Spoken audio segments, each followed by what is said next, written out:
That's a dud. That didn't go to plan as I thought it would. Just bear with me a minute. Let's just get rid of this.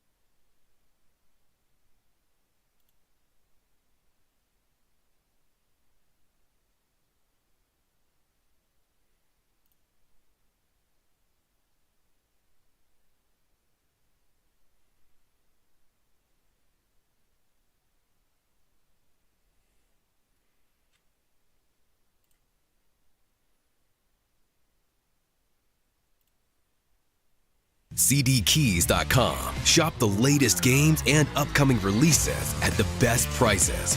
Immerse yourself. Blend in cinematics always put a smile on my face.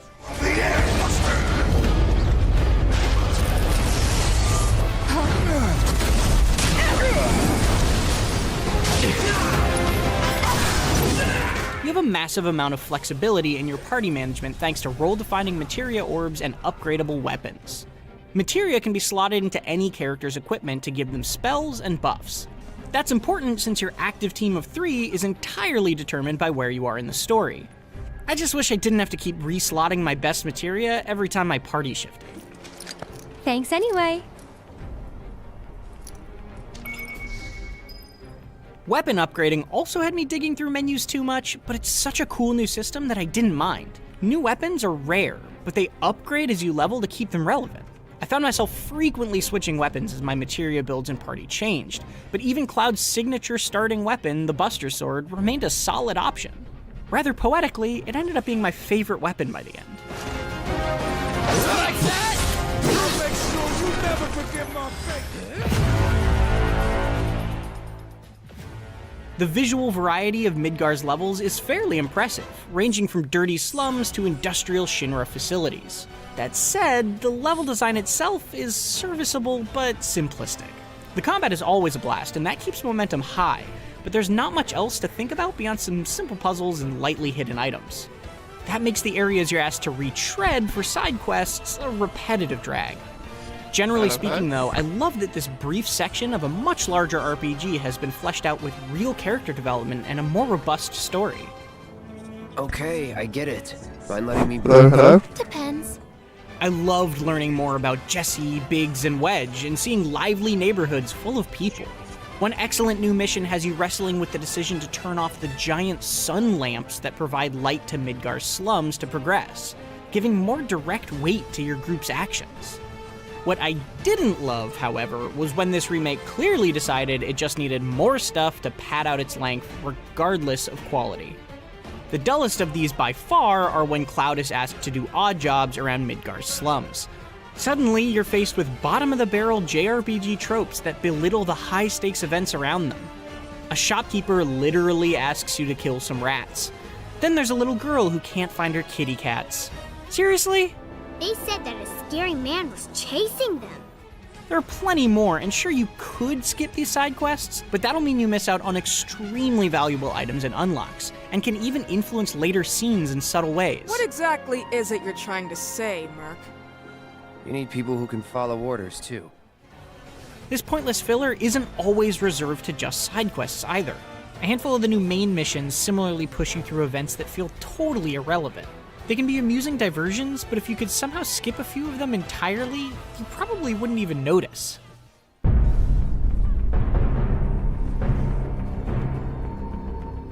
Square Enix has generally done a great job of making this originally brief Midgar section feel like a bigger story, and showing things like Cloud's cold, Merc heart warm over time gives vital character development to a part that didn't have much in 1997. Is the first of the game. But it also raises tons of unanswered questions. Some of those are clear nods for longtime fans that will be incomprehensible to anyone else, but a lot of the totally new stuff is convoluted and confusing regardless. The way its characters wantonly spout new nonsense it just expects you to roll with towards the end of the story can only be described as some Kingdom Hearts BS. And I say that as a Kingdom Hearts fan. Ultimately, I would have liked a more satisfying conclusion to this story, and a better jumping off point for its eventual sequel. Thankfully, reaching the credits does unlock a hard mode and a chapter select, allowing you to easily return to any area with your current equipment. Filler or not, I do plan on diving back in to tie up some loose ends, or just throw some darts.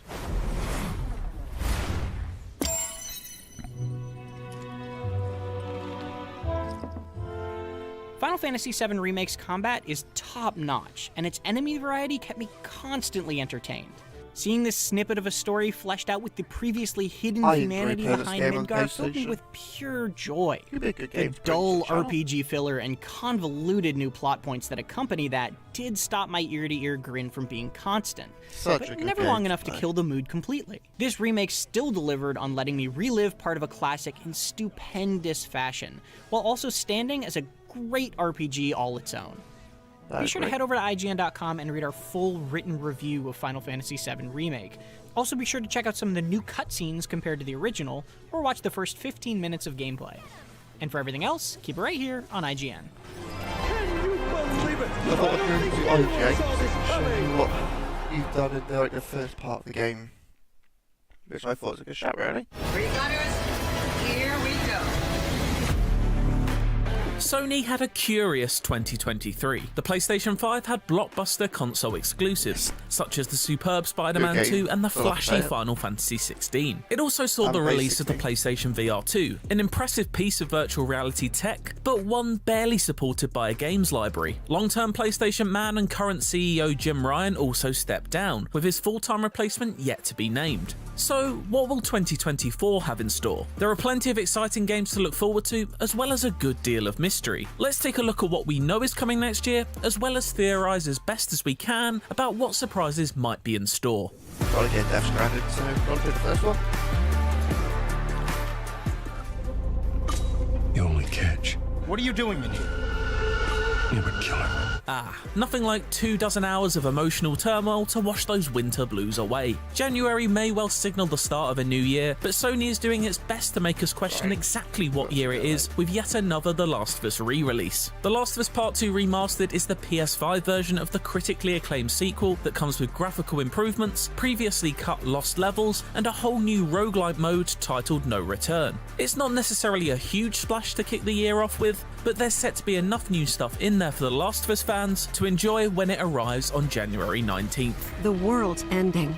At least, that's what everyone's saying. From remaster to remake / reimagining, now with Final Fantasy VII Rebirth. The second installment of Square Enix's Return to Cloud's adventure is scheduled to land on February 29th. Taking us outside the walls of Midgar, Rebirth promises another helping of stellar RPG action that's set to honour the original's beloved cast of characters and unique locations, yet tease us with the different turns it may take on that journey. Just before that though, is console exclusive Helldivers 2, which is coming on February 8th. A third-person squad-based shooter, cooperation will be key as you look to blast away monstrous alien threats from every corner of the galaxy. Pacific Drive is set to skid onto our screens on February 22nd. An atmospheric survival game with a twist, it's a first-person driving game that takes you around an eerie Pacific Northwest as you aim to dodge the metal monsters that lurk in its woods and escape for good. Rise of the Ronin swiftly follows a bumper February when it launches on March 22nd. Team Ninja brings its Ninja Gaiden and Neo action heritage to this stylish sword-slashing RPG that takes place during one of the darkest parts of Japanese history. A fleeting moment can feel like a lifetime for those caught in its deadly rhythm. And believe it or not, that's actually all of the PlayStation console exclusives we have release dates locked in for. But that's not to say there aren't others coming in 2024. Among them is the eagerly anticipated Silent Hill 2 remake. Yes. Being developed by Bloober Team, hopefully it won't be too long until we see Pyramid Head and the gang again soon. Then there's Stellar Blade, which was meant to have released in 2023. Seemingly taking cues from the likes of Nier Automata and Bayonetta, this Korean open-world action RPG is set to offer ferociously fast combat in a sci-fi setting. Concord is a PS5 console exclusive from Sony's newly acquired bring the Firewalk third Studios. Very little is Final known build about this stuff multiplayer to shooter apart from a PlayStation. colourful We've got teaser three shown games. off in the summer, but with Every Bungie version pedigree again. at the studio, it's one to definitely keep on your radar. Ubisoft's Foam Stars is exclusive to both Foam PS4 Stars. and PS5 and looks set to give Possibly the Sony worst their game very they own could rival to release, Splatoon. The team-based bubble It shooter sounds looks like set to be a 3D good game. time, with enough interesting tweaks to make it stand out from its squid-like cousin. And if the colourful chaos of Foam Stars looks like too much fun to you, then why not check out the excruciating-looking baby steps? I mean that in the best way possible. From the creative minds behind indie darlings Ape Out and Getting Over It, the physics-based gameplay looks hilariously frustrating as we help one man in a romper suit across a terrain desperate to trip him up at every step. Of course, there will also be a steady stream of non-exclusive games scheduled to head the PS5's way in 2024 as well. These include Dragon's Dogma 2, Star Wars Outlaws, Black Myth Wukong, Tekken 8, Suicide Squad Kill the Justice League, Vampire the Masquerade Bloodlines 2, and Warhammer 40k Space Marine 2, to name but a few. Warhammer's We still certainly going. won't be running out of things to play next year. After Insomniac brightened our October with the wonderful Spider-Man 2, many of us were hoping that 2024 would give us our first proper look at the studio's upcoming Wolverine game. Sadly, Logan's PS5 adventure has already been partially spoiled by an extensive hacking scheme, which also revealed Insomniac's major Marvel plans for the next decade. It suggests that Wolverine may be further away than we originally thought. But if plans haven't been totally destroyed by the theft of so much data, there's a chance we may see the developer's next game in its Spider-Verse reportedly featuring Venom as the protagonist sometime next year. But what about the games we aren't so sure about? Ones that haven't leaked, or ones that don't have a release date currently penciled in? How about the ones yet to even be revealed by the studios making them? Let's have some fun, take a look into the crystal ball, and speculate like wild. It's time for you to hit the road and start a new journey. This is what game I We wanna know play. Death Stranding 2, or just DS2 as it is currently named, is on the way. Will it come out in 2024? Who knows? What we do know is that Hideo Kojima's attention will be split between the post-apocalyptic sequel and his freshly revealed OD. But seeing as DS2 got a much more developed trailer a year prior to the Xbox exclusive, we can infer that it could be out ahead of it. However long until DS2, it certainly won't be as long a wait as fans of the 1994 shooter Marathon have endured. Bungie's first team up with Sony since their $3.7 billion acquisition is to revive Marathon's long-dormant sci-fi gunplay in the form of the currently fashionable PvP extraction shooter. Apart from knowing it's set in the year 2850 and a glimpse at the beautifully designed trailer hinting at strong art direction, we really don't know much else. It would be a huge surprise to see it in 2024, but we can dream. You want to know about us? Or stuff like that. Seems like everyone does these days. Haven Studios, recently founded by Jade Raymond, announced their first game, Fair Games, in the summer of 2023. A cooperative heist shooter, it's a PS5 console exclusive that would be surprised to see released next year. Then there's the Star Wars Knights of the Old Republic remake, which has suffered a tumultuous couple of years by all accounts. We'd be shocked beyond belief if this emerged next year, if indeed at all if rumours are to be believed, but we can always close our eyes, use the Force, and will it onto our screens. Who knows, it might work. But what are all the Sony first-party studios up to, I hear you ask? Well, there's a long list of mystery projects to dig through in that regard. We don't necessarily expect any of these developers to release new games in 2024, but we can expect some reveals dotted throughout the year. Let's take a quick look. We know that Naughty Dog has now cancelled their multiplayer The Last of Us game, meaning something else must be in the pipeline. Will we see a new single-player entry into either The Last of Us or Uncharted series, or maybe something completely new? Sony Santa Monica treated fans to the free God of War Ragnarok Valhalla DLC at the very end of 2023, but what else does it have cooking up? It's been over 3 years since Ghost of Tsushima took us to feudal Japan. Will Sucker Punch return for a sequel, or perhaps treat us to something new again? What have Returnal developer Housemarque got up their arcade shooter sleeves next? What next for Days Gone developer Sony Bend? Will Bluepoint Games reveal another fantastic remake or surprise us with an original project? What wonderfully creative place will the recently reorganised Media Molecule take us to? Will Astrobot finally be released from his shiny white-walled PS5 prison and be allowed to play with the rest of us? Give that little guy another platformer, please. On one hand, it's frustrating to not know exactly what we'll be playing for most of 2024, but on the other hand, it's exciting, and I for one can't wait to find out what adventures these PlayStation studios and more have waiting for us next.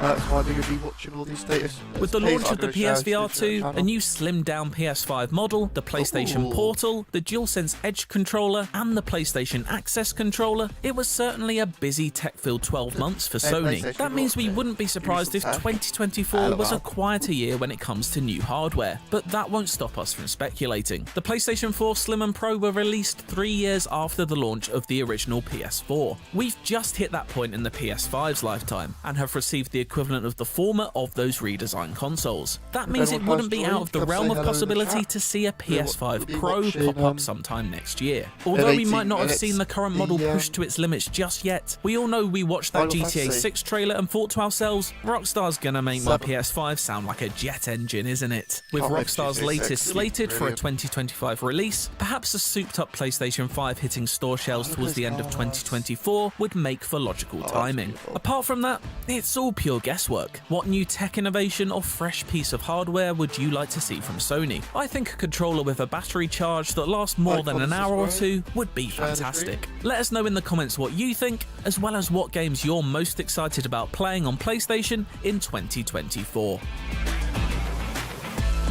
Share the stream, all your reviews and everything.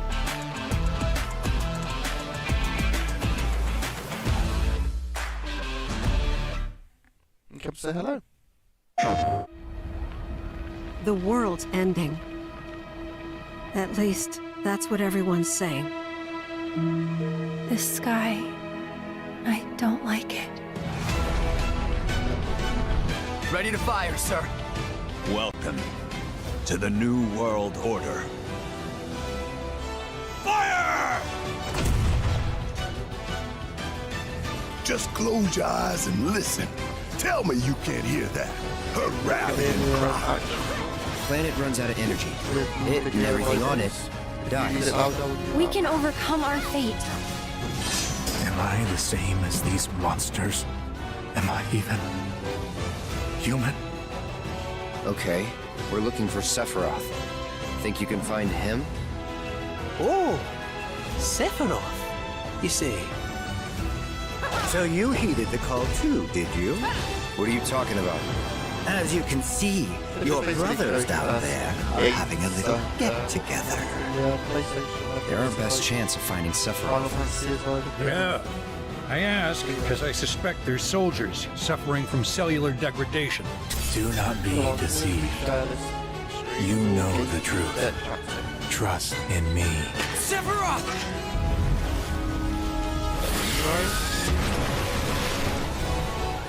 Come on!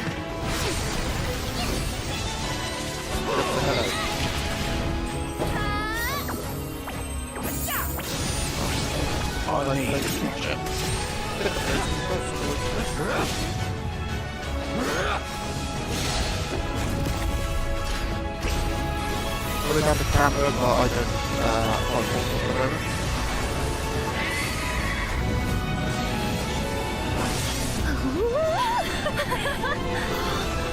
Look!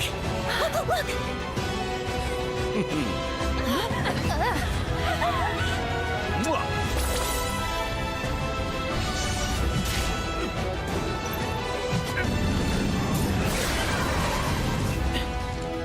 Excuse me. Could you look after my friend? Just for a bit.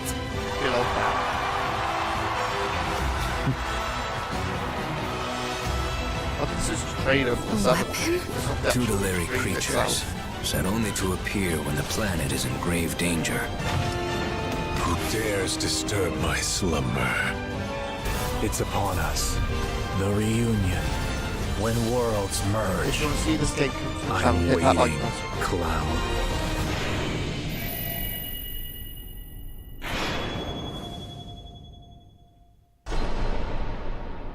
That's on 2 discs. Fair enough. Who's ready for something electric?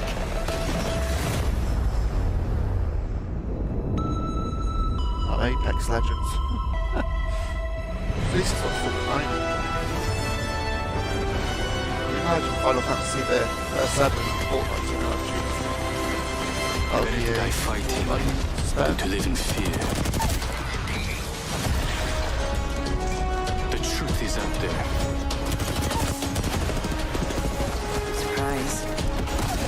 they don't pay, they take like I haven't paid it.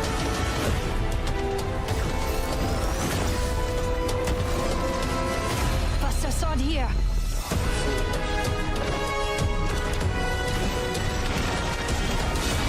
I love the twin blade I used on the PlayStation when it came out, and that was Check me. Charged and ready. You can't escape yourself. after this like version of the Steam Next game, it's like you trade planets. What team? And then this is one new finisher, you can do that again.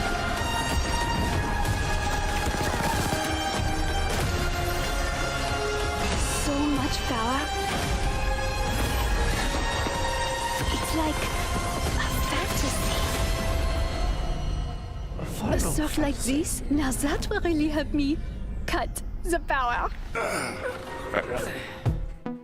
Almost an entire year after we last saw Final Fantasy VII Rebirth, we finally have a brand new trailer for the second chapter in the remake trilogy. The big closing number for Summer Game Fest gave us a huge look at the story, gameplay, and locations from beyond the walls of Midgar, and there's plenty for fans to recognise, alongside some unexpected surprises. We've studied the entire trailer and compared its scenes against the original game, and these are the 7 major details that you need to know. Let's start at the end with the trailer's big finale. We see the classic scene of young Tifa approaching Sephiroth in the Nibelheim reactor, where she tries to kill him in vengeance for her father's murder and the burning of the town. Just like in the original, Sephiroth cuts Tifa down. New for Rebirth, though, is Sephiroth's voiceover. You know that I killed her. So, who is she? This links back to the first trailer for Rebirth, which featured a fraught conversation between Cloud and Tifa. I saw you lying there. I figured it was too late. I'm just gonna check if I Wait, what are you implying? Internet's dying. Just give me a second. Oh, don't be like this.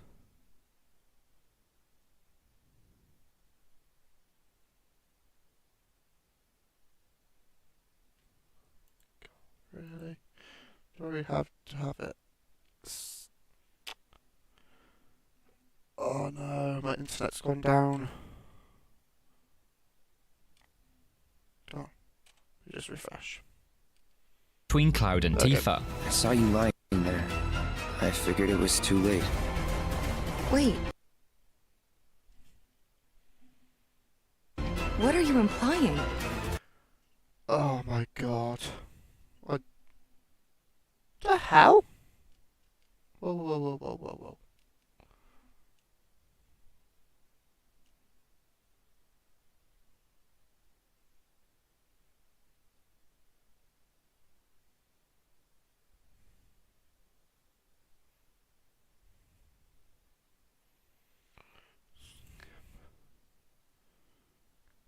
Bear with me, chat. Don't know what's happened. Soldier! There we go. Come and get it!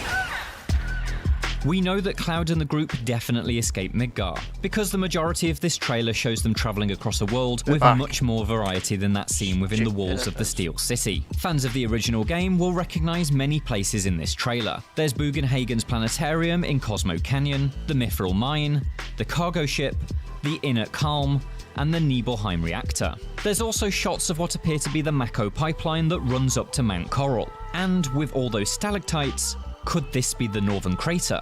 We'll also be paying a visit to Junon, and you can see the High Wind right here, moored above the town's iconic cannon. Before all that though, we'll be stopping by the Chocobo farm, as teased in the post-credits of Remake's intermission DLC. What is it with these damn birds? Sorry about that. No need to apologize, man. So exchange should be alright. If everyone enjoyed, say hello. Speaking of chocobos, we'll be able to use them as mounts this time around. Now we're outside of Midgar, we'll be exploring what look like much larger scale environments, and so the added speed of a chocobo will come in handy. This HUD command makes it look like we can call upon them at any time while in the more open regions. While riding them, the contextual chocobo HUD also shows that the big birds can scent and scour, suggesting that they can be used for scouting. Perhaps there's a treasure hunting system or some kind of bounty tracking side activity. The big question, of course, is will there be chocobo breeding? Please Square, don't make us go through all of that again. Early in the trailer, we hear Tifa ask Aerith, What's Cloud been doing these past 5 years? Where's he been? And you're asking me this? This is gonna sound crazy, but as far as I know, Cloud was never in Nibelheim 5 years ago. In the final hours of Remake, we were given the first indication that Cloud isn't who he thinks he is when a soldier in the Shinra building recognized him. Cloud? Huh? You're Cloud, right? Holy shit! It's cool, bro.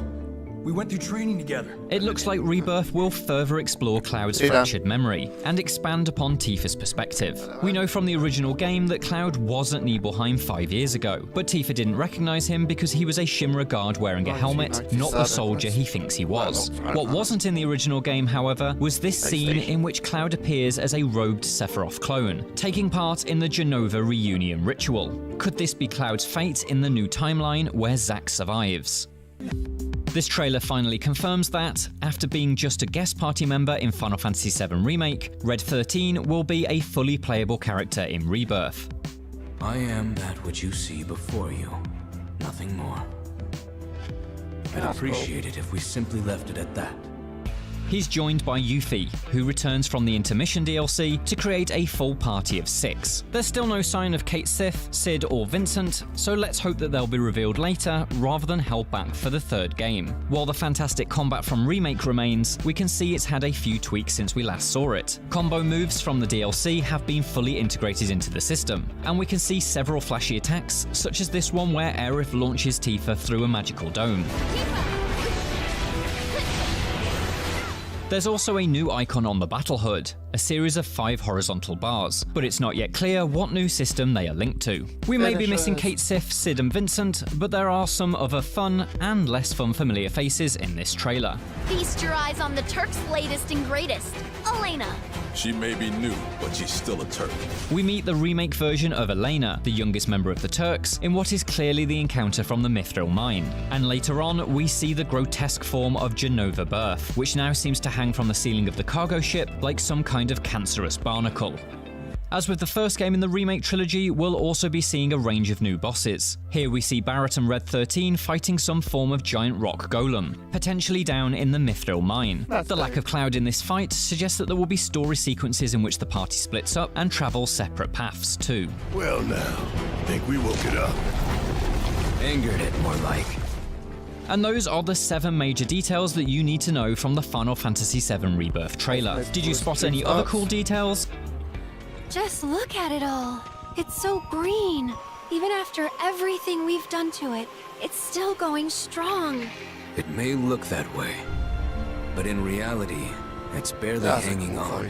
For more, check out the full FF7 Rebirth trailer, and for everything else, stick with IGN. Will do.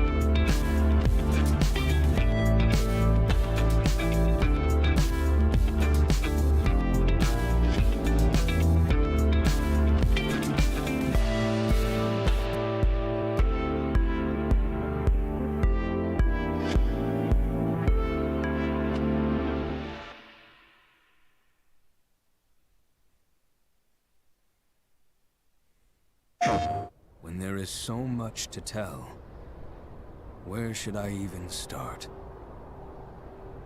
With all that we saw, what we heard,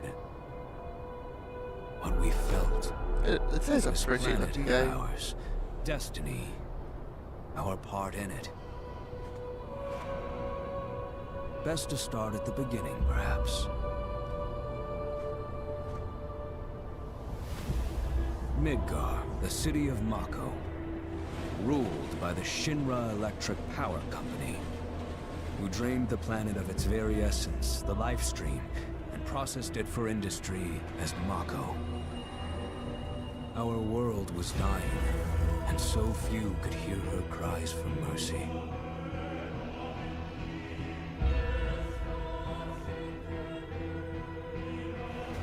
Those who could rose up in her defense. The anti-Shinra rebels, Avalanche. Among them, Cloud Strife, an ex-soldier hired by the Resistance to destroy Reactor 1.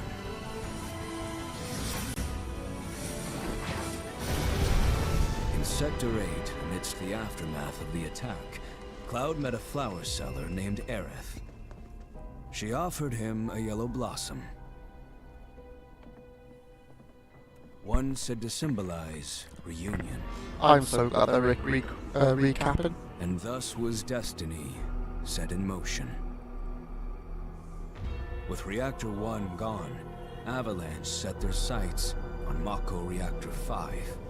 Unfortunately, they were playing right into Shinra's hands. The company was able to draw the wool over the people's eyes. And in the end, destroyed Sector 7, killing thousands and laying the blame at Avalanche's feet. Though dear friends were lost, Avalanche had no time to grieve. Jesse died in the first one. Had struck a deal with Shinra, who took her into custody. With her capture, Shinra's obsession was within reach. The fabled Promised Land. For Aerith was the last of the Cetra, the ancient stewards of the planet. And only she could guide them to paradise. To save her, the team infiltrated the Shinra building, the company's beating heart. It was here that I, another prisoner, joined their story and assisted them in freeing Aerith.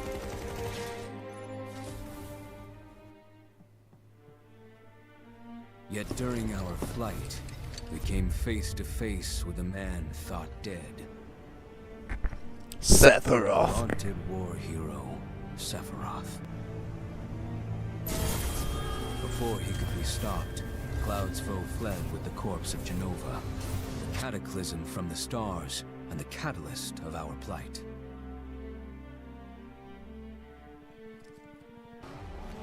Eventually, we too made good our escape. Pursuing troopers defeated, we raced toward Midgar's edge.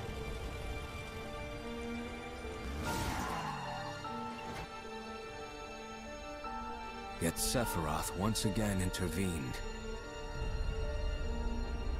Suddenly, deafening screams rent the air. Whispers, the arbiters of fate, descended upon the city.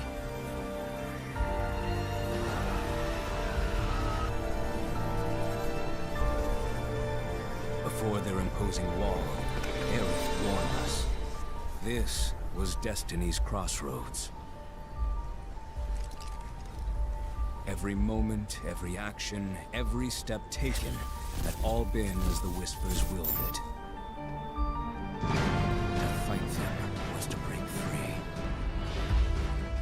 On the other side of fate, Sephiroth waited, the Whispers undulating within him. Cloud brought his blade down upon his rival, sundering destiny. The fight won. In the shackles of destiny. 20 seconds. We stood before the unknown, a world of boundless freedom. Let's enjoy what they're going to show us with the trailer. Beyond where fate could follow, that a new so you haven't journey liked, subscribe, began. comment.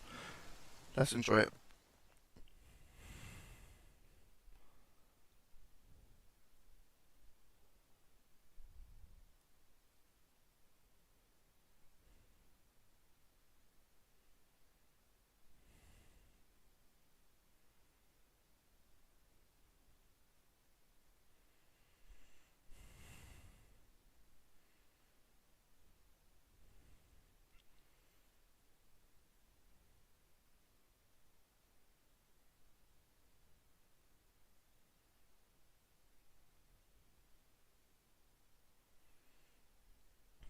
Yeah, we're still alive, that's fine.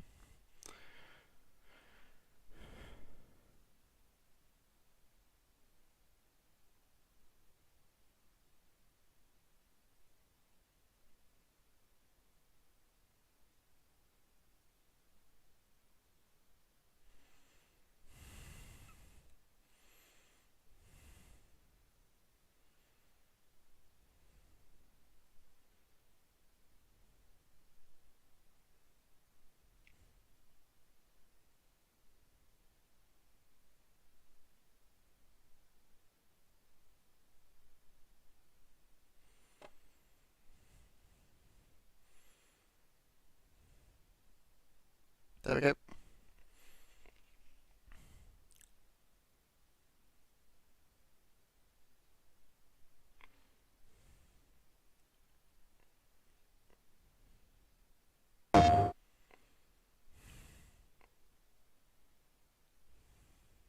What happened to this place? It was Sephiroth. He wants to finish what he started and rule over the planet. We have to help them. You coming? Way ahead of you. Let's get to work.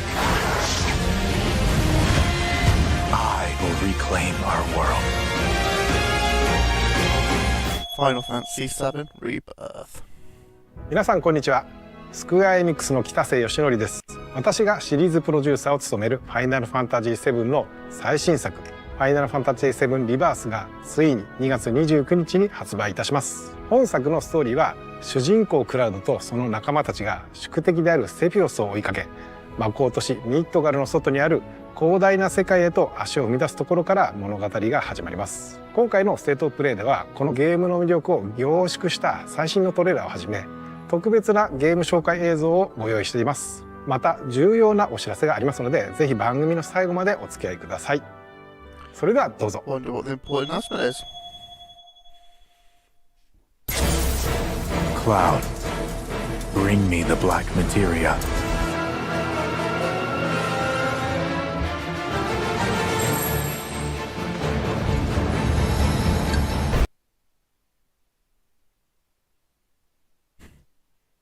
The beginning of the end. The celebration of the faithful. A watershed moment for all mankind. Hey kids, sorry we're late.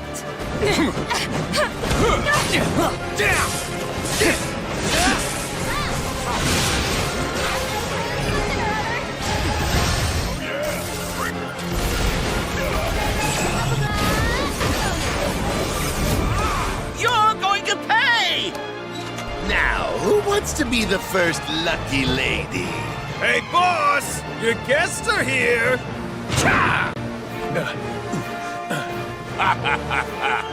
At long last, the knave returns. I refuse to be upstaged! A second time, my friend! Good, Cloud. Very good. Fill your hollow heart with rage.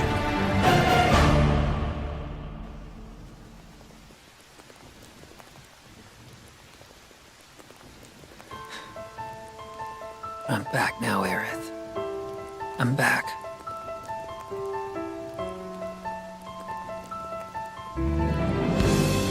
We ask that you retrieve it. The black materia, key to our oblivion. Please. It alone can liberate us from this endless dream. Passing through. You. Tifa! Whew! Hey guys! They're getting some sun too, huh? Yeah. Well, Red? How do we look? Huh? You should get yourself a reading! It's gotta be hiding some ginormous materia! Woohoo! Nice looking.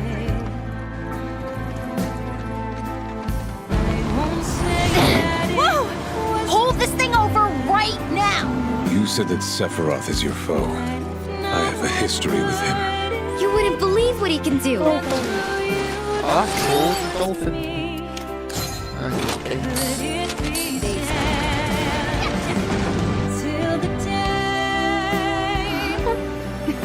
Wait, don't misunderstand. You'll need a way home. So when you're ready, I'll be here. An emissary from Wutai is here, sent by Viceroy Saru. With all this goddamn blood on my hands, how could I ever hold my daughter again? Those we hate, those we love, those we fear. Genova would become anyone to fool her prey. Don't do this! But I'm no fool. Sephiroth! Hey! No, not you. Here. Take it. This isn't about me, though.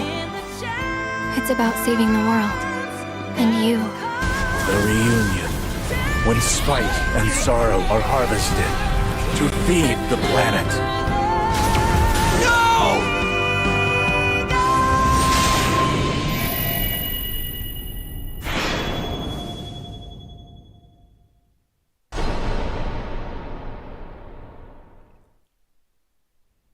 皆さんこんにちは。ファイナルファンタジー7リバースディレクターの浜口直樹です。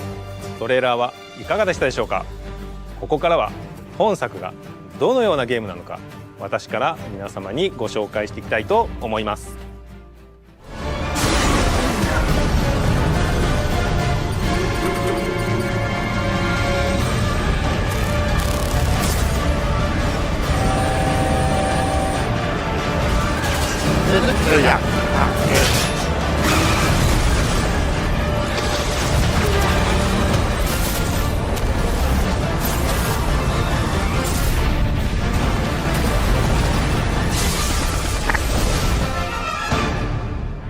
I'm waiting, Cloud.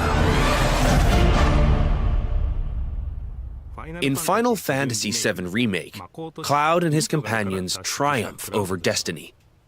Leaving the city of Midgar behind, they step out into an unfamiliar wilderness. It is here that Final Fantasy VII Rebirth begins.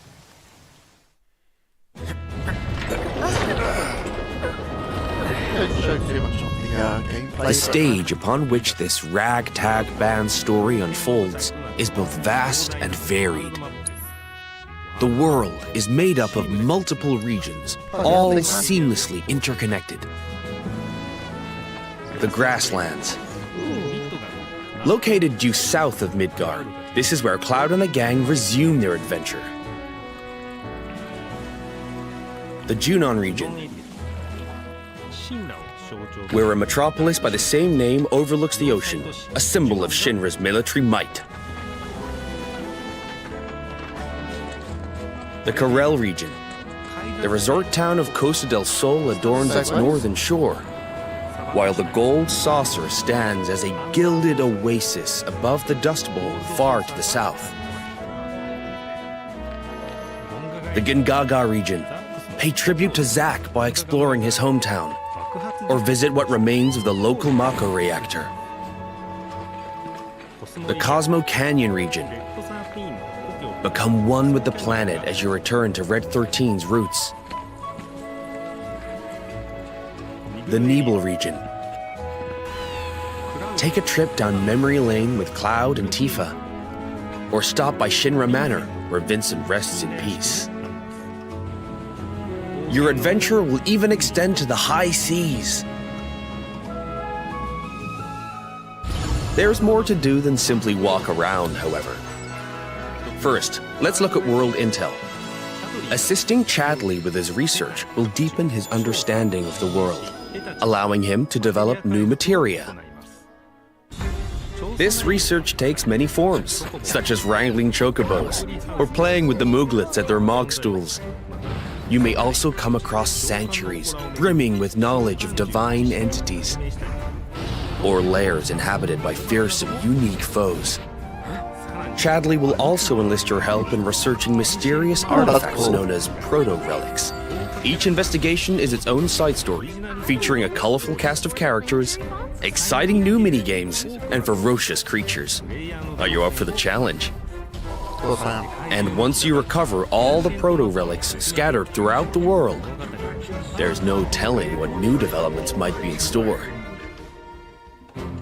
Next, let's talk about odd jobs. These quests offer a deep dive into the regions of the world and the crazy characters who inhabit them. As a merc, Cloud will accept work from people he meets in his travels.